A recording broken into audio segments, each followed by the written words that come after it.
पहली बात तो संगत ने ये विचार करना चाहिए कि जब तक हमारे गुरुदेव जेल में हैं तब तक हमारे को इन फर्जी आश्रमों से कोई मतलब ही नहीं होना चाहिए। यहां तक कि बरवाला आश्रम से भी हमारे को कोई मतलब नहीं होना चाहिए। हमारे लिए मिट्टी है, मिट्टी।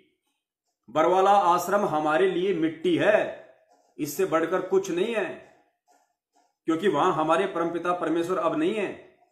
अपन आत्माओं, जैसे इस दास से मंत्र आप जी को बरवाला के पुराने आश्रम में मिला है, तो उसके लिए वो पुराना आश्रम अमरनाथ है, जहां वो मंत्र मिला आपको।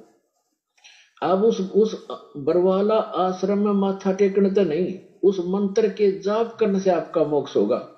और वो मंत्र आपको ये दास कहीं भी मिल जावे, जैसे घर घर जाया करते थे हम, वो घर में मंत्र देते थे, तो उनके लिए वो स्थान है, वो अमरनाथ, जहां ये मंत्र मिला था। उस अमरनाथ उस अमर मंत्र के मिलने वाले स्थान से मोक्ष नहीं, थे माथा टेको चे ना टेको, माथा टेको या ना टेको, उस मंत्र के जाप से, मंत्र के मर्यादा में रहते हुए साधना करने से आपका मोक्ष होगा। जैसे पहले हम, ये कितनी गहरी बात है। अब अगर किसी भगत भाई बहन को फर्जी तरीके से अगर ऑनलाइन नाम दीक्षा मिली है, मध्य प्रदेश में लॉकडाउन के समय अगर किसी भगत भाई बहन को ऑनलाइन नाम दीक्षा मिली है मोबाइल पे, तो कहां ली उसने? अपने घर से ली ना। तो उसके लिए वो घर अमरनाथ है। लेकिन उस घर में माथा टेकने से कि भाई ओहो, इस घर में मेरे को गुरुजी ने मेरे को मंत्र दे दिया, मेरे को नाम दीक्षा मिली, हो रोजाना उस घर में ही माथा टेके, ये सोच के कि इस घर को माथा टेकूं तो मेरा आत्म कल्याण हो जाए, जिंदगी में नहीं होगा। वो घर तो तेरे लिए अमरनाथ है, क्योंकि तेरे को उस घर से वो अमर मंत्र मिला है, लेकिन मुक्ति तेरी उस अमर मंत्र के जाप से होगी।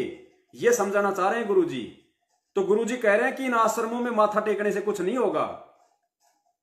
जब तक गुरुजी जिस आश्रम में है उस आश्रम में आप जाओ, अगर आपका गुरु वहां है तो उस आश्रम में अपने गुरु को माथा टेकने से वो दंडवत का लाभ मिलेगा। अपने गुरु जी के दर्शन करने से वो दर्शनों का लाभ मिलेगा। अपने गुरु जी के उस आश्रम में जाके बैठ के सत्संग सुनने से वो ज्ञान यज्ञ और ध्यान यज्ञ का लाभ मिलेगा। अब गुरु जी उस आश्रम में है ही नहीं, गुरु जी बैठे आज हिसार जेल में, और तुम मूर्खों से इन काल एजेंटों के द्वारा मत्था टिकवाया जा रहा है बैतूल आश्रम में, मुंडका के आश्रम में, जिंद और भिवानी के आश्रम में, रोहतक के सिंहपुरा के आश्रम में। और अभी अगर ये आश्रम खुल गया तो फिर तुम्हें मूर्ख बनाया जाएगा कि सतलोक आश्रम खुल गया, सत्संग शुरू हो गई आज। अरे सत्संग तुम्हारे घर पे नहीं है क्या? बरवाड़ा में क्या गुरुजी खुद आके सत्संग कर रहे हैं? वहां अगर तुम सत्संग सुनने जाओगे, या वर्तमान में किसी भी फर्जी आश्रम में जो इन्होंने खोल रखे हैं तुम सत्संग सुनने जाते हो, तो वहां कौन से गुरुजी आके सत्संग कर रहे हैं? वहां पे तो ऐसे ही वो टीवी में लगा दिया जाता है। तो तुम्हारे घर पे भी तो है वो सत्संग, तुम्हारे घर पे भी तो है, तुम्हारे मोबाइल में भी तो है, तुम्हारे टीवी में भी तो तुम वो सत्संग सुन सकते हो, जब तक गुरुजी नहीं है। लेकिन कितनी संगत मूर्ख बन गई, उन आश्रमों के नाम पे वो मिट्टी के महल खड़े करवा दिए। बाढ़ में जाएं, हमारा बाप जेल में बैठा है और इन आश्रमों में स्विमिंग पूल बना के उनमें डुबकियां मार मार के ऐसो आराम कर रहे हैं लोग।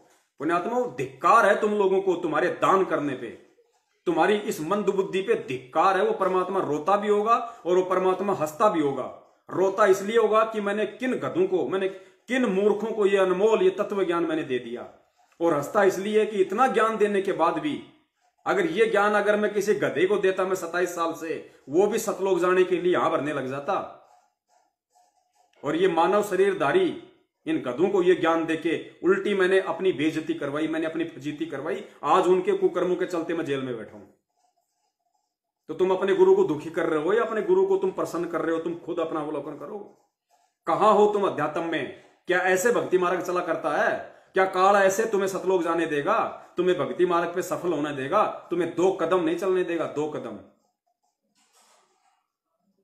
अगर ऐसे ही मूर्ख बनते रहे तो इन आश्रमों के नाम पे, इन गुरुजी के परिवार वालों के नाम पे, भैया ये मिथ्या भ्रमणा तुमने तोड़नी पड़ेगी। चाहे आज तोड़ दो, चाहे कल तोड़ दो, चाहे अगले जन्म में तोड़ दो।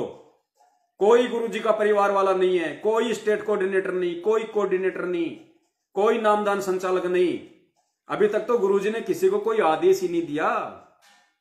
जब परमेश्वर शरीर छोड़ के जाएंगे तब पूरी व्यवस्था करके जाएंगे।